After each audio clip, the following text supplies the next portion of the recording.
Music by KY music Darbhanga. Yashoda घरे भैया बजै छै 3 बजे भोरहरिया। Music by Ramdev.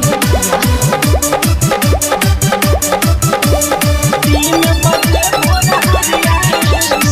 कारागार से कान्हाए लै गोकू लानगरिया में हाहा गोकू लानगरिया में भाई रे गोकू लानगरिया में यशोदा घरे बधैया बजै छै 3 बजे भोरहरिया में।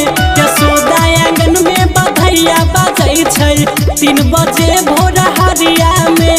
यशोदा घरे बधैया बजै छै 3 बजे भोरहरिया में। MR रिकॉर्डिंग स्टूडियो अग्रोपति चौक।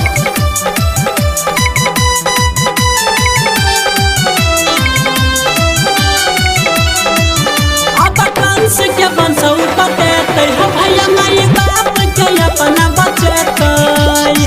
मखन चोरेतै गैया चोरेतै गोकू लानगरिया में हाहा गोकू लानगरिया में भाई रे गोकू लानगरिया में। यमुना किनारे बांसुरी बजेतै 3 के दुपहरिया में।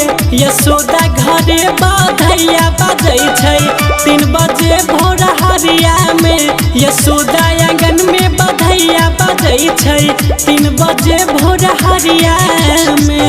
Music by Ramdev Yadav. 3 बजे भोरहरिया में।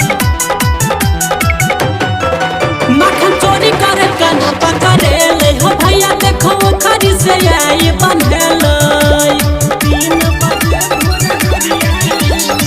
राधा के संग में रास रचतै कदम पे झुलवा लगेतै हो कदम पे झुलवा लगेतै हो। संग में राधा जी के झुलेतै हो।